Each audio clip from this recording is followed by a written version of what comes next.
जिस शहर में पैदा हुई और पली बढ़ी, वहाँ से फ्यूजी माउंटेन दिखता है। वो बहुत बड़ा और खूबसूरत है। यहाँ आकर मुझे सुकून मिलता है। कभी कभी उसे देखते रहने की वजह से मुझे घर जाने का बिल्कुल मन नहीं करता।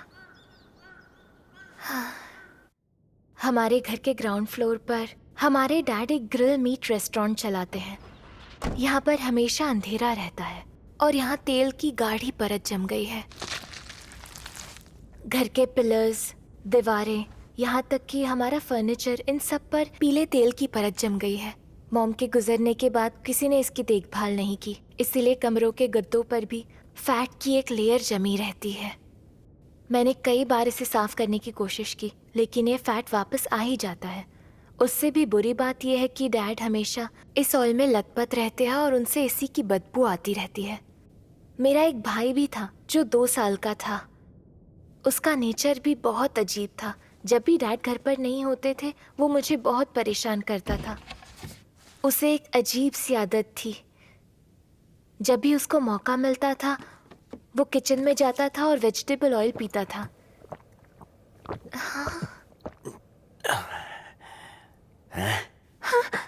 तुमने कुछ नहीं देखा है ना? सुनो, तुम ये बात डैड को नहीं बताओगी। अगर तुमने ऐसा किया तो तुम जानती हो तुम्हारे साथ क्या होगा।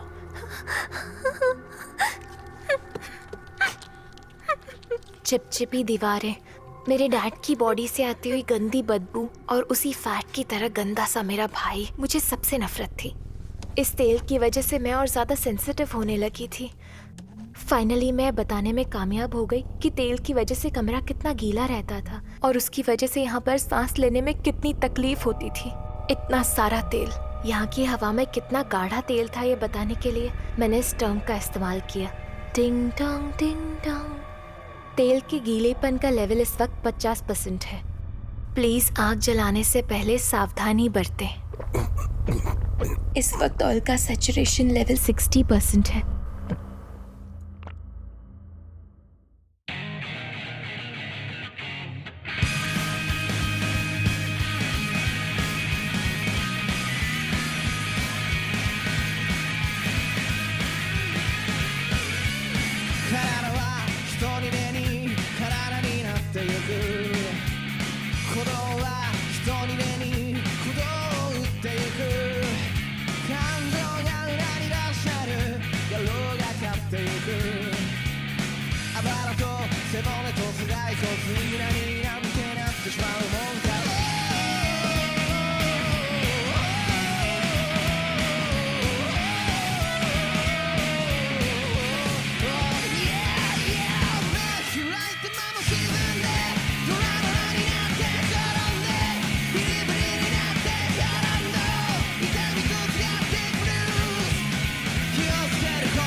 जब मेरा भाई बड़ा हो गया, तब उसके सर पर पिंपल्स आने लगे और वो पिंपल्स उसके पूरे चेहरे पर फैल गए।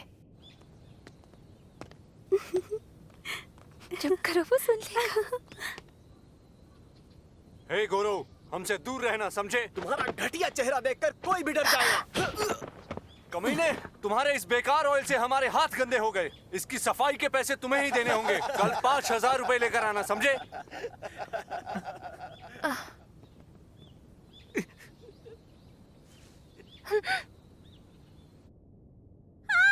चूई की बच्ची, तू मुझ पर हंस रही थी।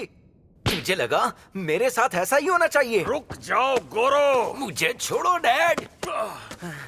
आपकी वजह से मेरा चेहरा ऐसा हो गया है डैड। इस तेल की वजह से मेरा पूरा का पूरा शरीर खराब हो गया है। आप इसके लिए क्या कर रहे हैं? रुक जाओ गौरव, ऐसा मत करो। मुझे छोड़ दो।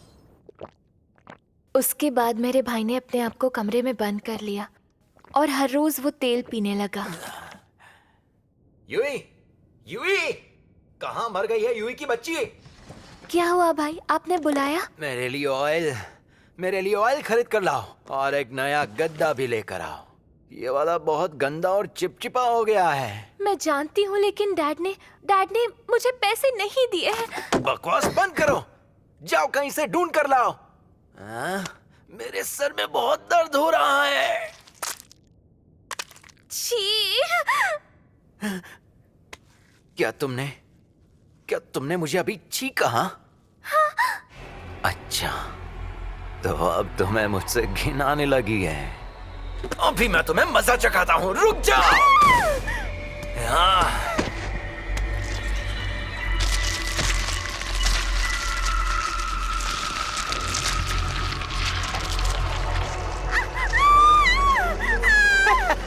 अब कैसा लग रहा है? मेरे इन पिंपल्स से वो सारा ऑयल बाहर निकल रहा है। अब आएगा मजा, तुम इसी के लायक हो। तुम सब मुझे ऐसे ही पागल समझते हो। तुम अब देखती जाओ, मैं तुम सबको मार डालूंगा और सबसे पहले तुम्हारी बारी है। मुझे घिनौना कहने की ये सजा है।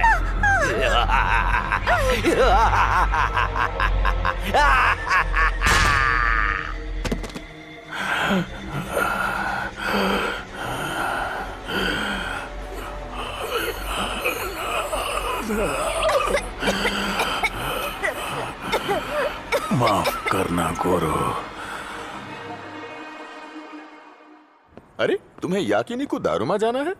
नहीं, बिल्कुल नहीं। वो जगह तो बहुत ज्यादा घटिया है। नहीं, एक्चुअली मैं वहां गया था और वहां का मीट तो सच में बहुत कमाल का था, बहुत ज्यादा टेस्टी। क्या सच में? Welcome sir. सुनो मिस्टर, मुझे एक प्लेट टेस्टी ग्रिल मीट देना, बिल्कुल उस दिन की तरह। मैं माफी चाहता हूँ सर, क्योंकि अब वो हमारे पास नहीं है, वो खत्म हो चुका है। अच्छा। जी सर। इस वक्त ऑयल का सैचुरेशन लेवल 70% है, अभी 70% है। इस सब के बाद से मुझे बहुत ही अजीब सपने आना शुरू हो गए। सपने में मैंने देखा कि एक दिन मैं फ्यूजी माउंटेन देख रही थी।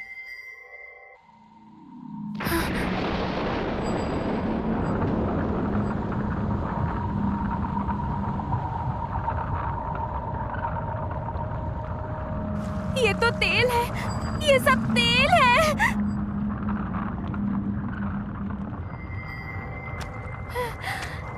इस वक्त ऑयल का सैचुरेशन 90% है। इस वक्त ऑयल का सैचुरेशन 90% है। प्लीज यहाँ आग से सावधान रहें। मुझे बहुत ही गंदा लग रहा है। अरे नहीं, मेरे चेहरे पर भी वैसे ही पिंपल्स आना शुरू हो गए थे और इसीलिए मैंने खुद को कमरे में बंद कर लिया। यूई, क्या हुआ? तुम ठीक तो हो ना? बेटा, तुम जाकर बाहर थोड़ा घूम कर आओ। प्लीज चुप रहिए और जाइए यहाँ से। इस वक्त ऑयल का सैचुरेशन लेवल 80% है, 80% तक पहुँच गया है।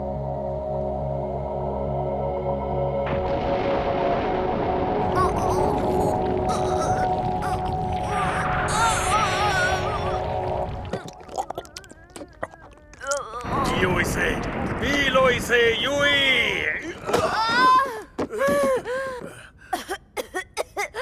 ये क्या कर रहे हैं आप? यूई, तुम उठ गई बेटा। माफी चाहता हूँ, मैंने सोचा तुम्हें भूख लगी होगी इसलिए ऑयल पिला रहा था। मुझे भूख लगी होगी फिर भी मैं ये ऑयल नहीं पीऊंगी, ओके? शायद यही सही रहेगा, तुमने तो कभी ऑयल पिया ही नहीं। तो इसका मतलब ये है कि हाल ही में आप मुझे ऑयल पिला रहे थे? नहीं तो। आपने मुझे ऑयल पिलाया? क्या बकवास है, मैं सोने जा रहा हूँ, ठीक है?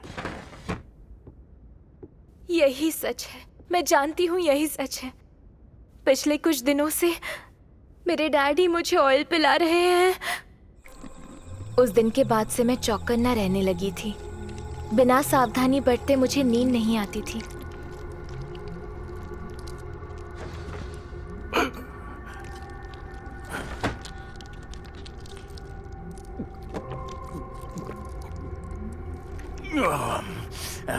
बस बहुत हो गया। मेरे रेस्टोरेंट की किसी को परवाह नहीं। मेरे डैड और भी ज्यादा ऑयली हो गए थे, यहाँ तक कि उनके करीब जाने से भी ऑयल का सैचुरेशन बढ़ जाता था। नहाने के बाद भी उन पर हमेशा तेल की परत जमी रहती थी। उनके गद्दों पर भी काफी सारा ऑयल जमा हो गया था। उन्हें देखकर भी चिपचिपापन लगता था। उसके बाद एक रात, ये कैसी आवाज है?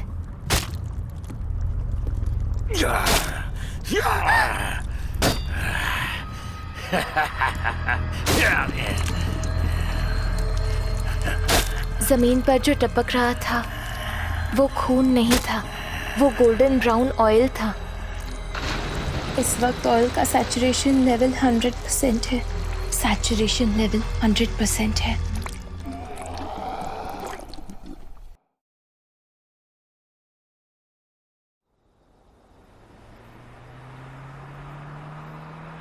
मेरी दादी जो इस शहर में अकेली रहती है, आजकल उन्हें डर लगने लगा है। उन्होंने किसी को तो आने के लिए कहा है।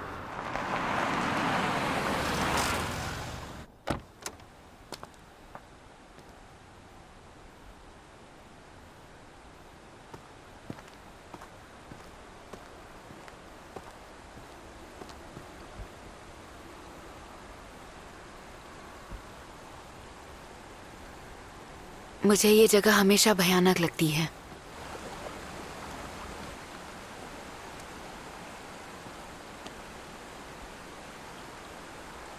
इस वक्त ये कौन हो सकता है? शायद दादी का कोई फ्रेंड।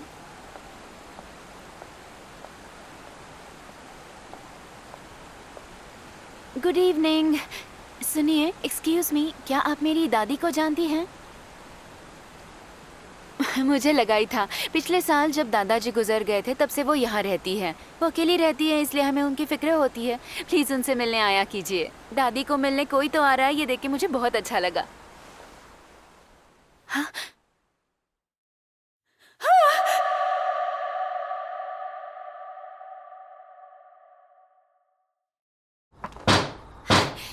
दादी माँ, दरवाजा खोलिए। ये मैं हूँ कनाको। दादी माँ, दादी माँ। क्या ये तुम हो काना? रुको, मैं दरवाजा खोलती हूँ।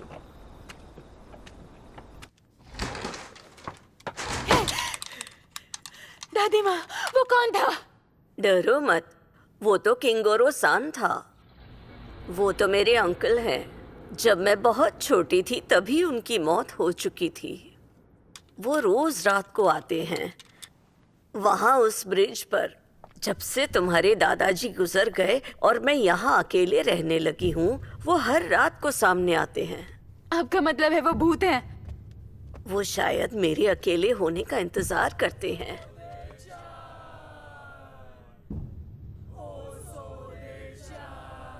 वो भूत मुझे बुला रहे हैं। लेकिन ये तो बहुत सारी आवाजें हैं। इस गांव के बहुत सारे लोग मर चुके हैं और कुछ लोग तो अभी भी जिंदा हैं। पर वो आपको क्यों बुलाना चाहते हैं दादी माँ? मेरी प्यारी बच्ची, वो मुझे नदी में खींचकर ले जाना चाहते हैं। वो वहाँ देखो, वो इंतजार कर रहे हैं। ओ सोदेशा, ओ सोदेशा, ओ सोदेशा।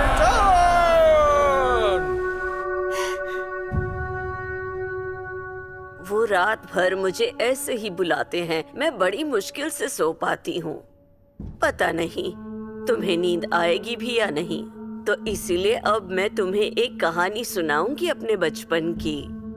बैठ जाओ और ध्यान से सुनो। मेरे ख्याल से मैं पहली बार तुम्हें ये कहानी सुनाने वाली हूँ।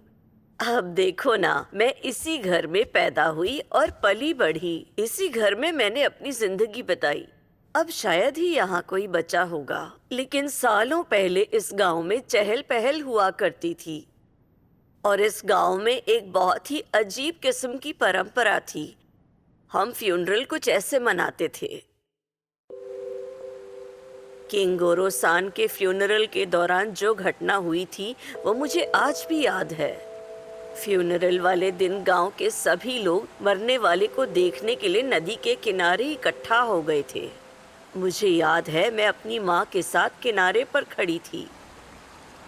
सुनो, किंगोरो सैन इस तरफ से आ रहा है। ओसोडे, तुम्हारे अंकल आ रहे हैं, तुम उन्हें जी भर के देख लेना।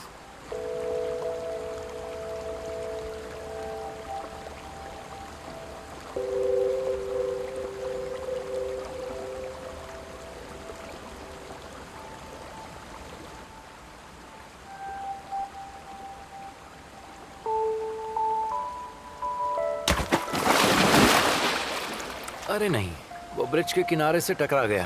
किंगोरो सैन की किस्मत अच्छी नहीं है। तुम्हारे अंकल गिर गए। अरे नहीं, ये क्या हो गया? सुनिए मॉम, किंगोरो अंकल को क्या हुआ है?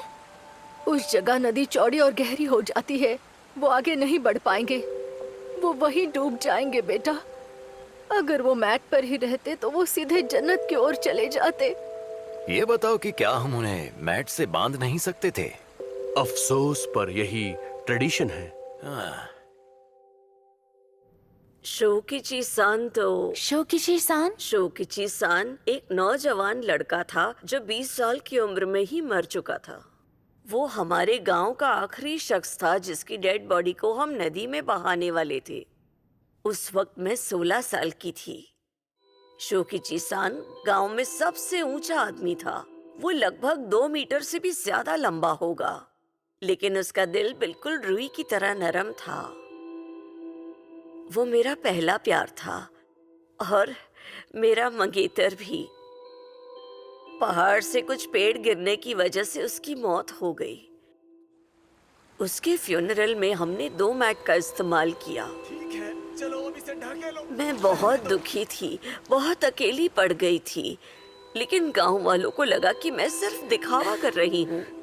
वो देखो, वो सुधे सच में रो रही है। इसमें उसकी क्या गलती है? चलो अब इसे बहने दो। शोकिची सान, वो टकराने वाले हैं।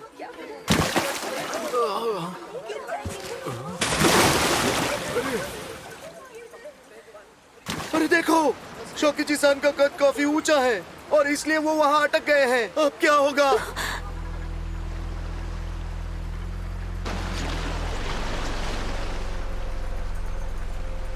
अरे सुनो नौजवानों, कुछ करो। अरे क्या तुम्हें बेचारे शोकिची के लिए कोई दुख नहीं हो रहा? इधर आ।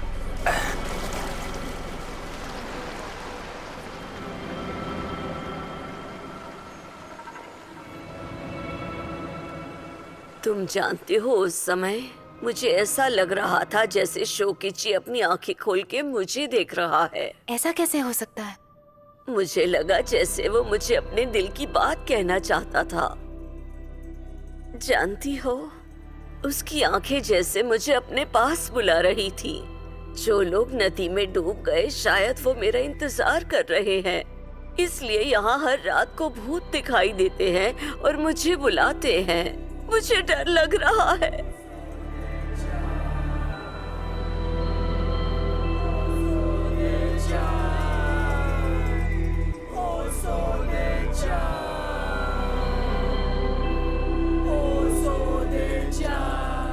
काना मेरी बच्ची, मुझे नहीं लगता मैं ज्यादा जी पाऊंगी। ये आप क्या कह रही है दादी माँ? आप ऐसा इसलिए कह रही हैं क्योंकि आप यहाँ अकेली रहती हैं। बस हो गया, अब हम कल यहाँ से चले जाएंगे। अब बहुत देर हो चुकी है, मैं मरने वाली हूँ। दादी माँ, ऐसा प्लीज मत कहिए। काना मेरी बच्ची, अगर मैं मर गई तो तुम मुझे जमीन में दफनाना। चाहे कुछ भी हो जाए, मुझे नदी में मत बहाना। मैं नदी में बिल्कुल डूबना नहीं चाहती। काना मेरी बच्ची, मुझे तुम पे यकीन है। दादी माँ उठ जाइए। दादी माँ, आपको क्या हो रहा है? दादी माँ उठ जाइए। दादी माँ!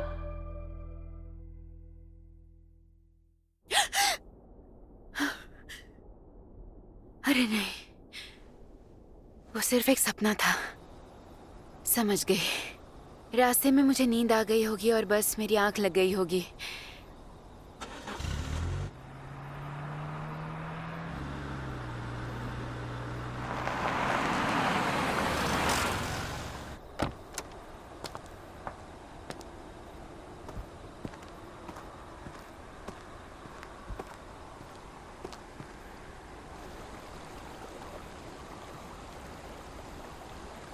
ये तो अजीब है, बिल्कुल मेरी सपने की तरह।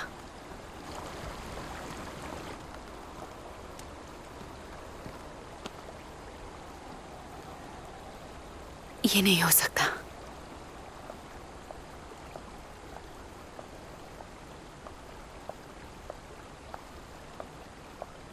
Good evening. ओ सोधे-सान अभी हाल में ही गुजर गया।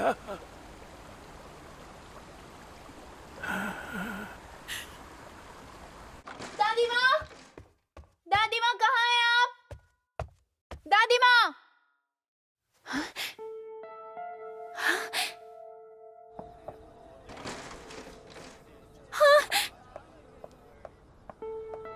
वो देखो सोने चान आ गए। सोने चान आ गए। सोने चान। ओ सोने चान। ओ सोने चान।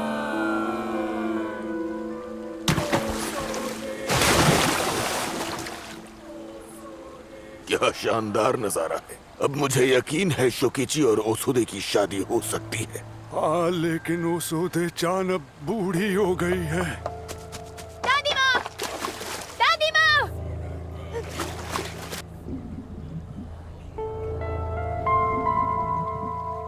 ऐसा लगा जैसे उनकी आंखें खुली हैं और वो मुझे देख रही हैं।